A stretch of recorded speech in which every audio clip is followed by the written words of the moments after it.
Come on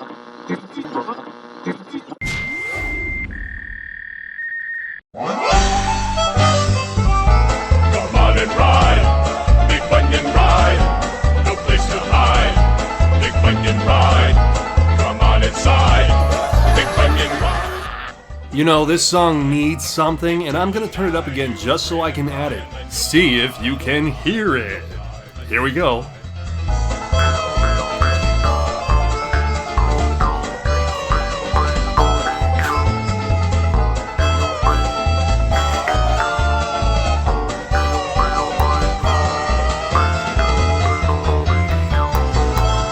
That's right, I can play the Jew's harp. That's what it's called. I prefer the original name of things. Willis Tower and US Cellular Field? No, it's the Sears Tower and Comiskey Park.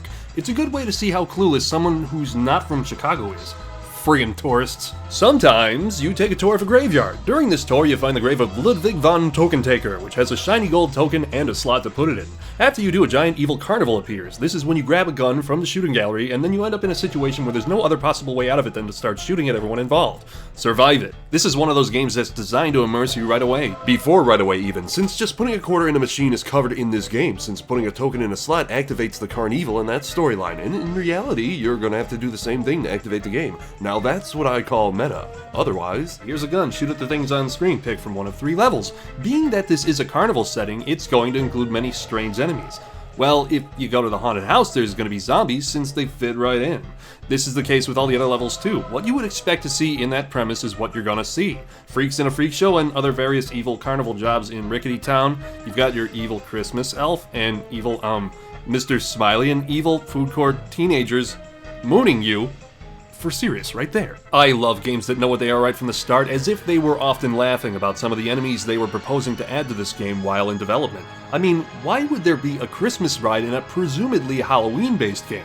There's also the Dino Egg Ride, and I bet the dinosaurs you shoot at were meant as a nod to Barney the Dinosaur, which was probably pretty popular around that time, and I'm sure most people wouldn't hesitate at all to shoot him now, would they? Rail shooters are a love of mine, although this one actually ends up on a rail at one point in the Rickety Town level when you board a roller coaster for a little bit. But thank God you didn't stay on that rail, otherwise you would have been deaded.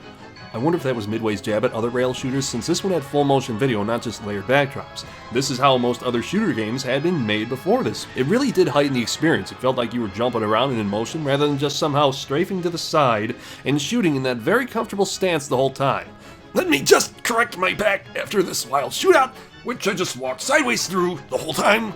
Fuck taking cover. My bullets will stop the other bullets. You know, these shooters always had innocent victims just to keep you on your toes. It's like, shoot everything, everything here, everything ever, but not this. I always felt like I got pranked by the makers whenever I would fall for it. This game had just one innocent victim, Betty, and she's prone to all sorts of shenanigans while you shoot your way through the CarnEvil.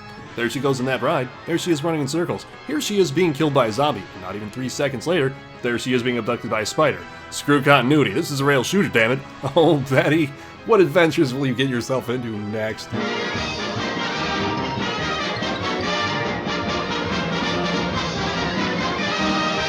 The violence level is pretty damn high in this title. It's somewhere on par with the House of the Dead in many ways. Don't worry, I'll get to that game too. Look, I even made a title card for it already. This makes no sense. Violence in a Midway title? Since when? I kid. Even Cruisin' USA had a part where you could hit an animal, and family-friendly Nintendo had a dad game.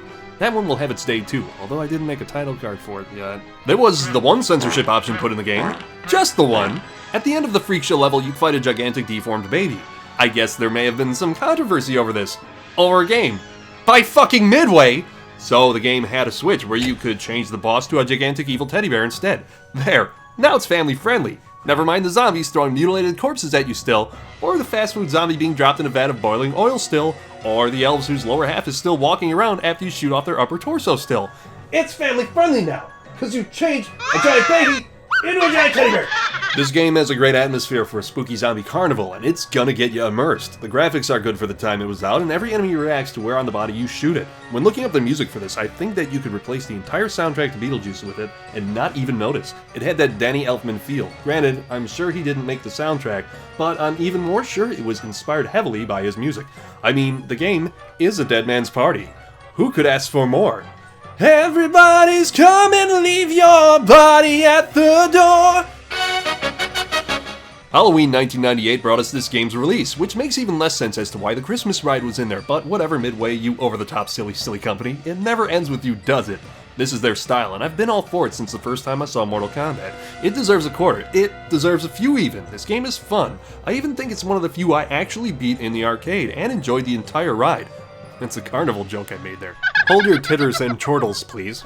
Sadly, this game never did come home. This was an arcade-only classic. We could check the systems of the time, but I'm pretty sure Nintendo 64 couldn't handle this. Sega Saturn, I highly doubt it. Maybe PlayStation if they had made the graphics worse. Dreamcast? That wasn't out yet, but it would have been the perfect system for it and a great launch title. Its release was only a year away. I had a Dreamcast, I would have bought it, and I would have had so much blood and gore soaked fun, but I guess I had House of the Dead 2 for that on that system. How could anyone do this? I still would have preferred CarnEvil. Arcade past, let's make it last.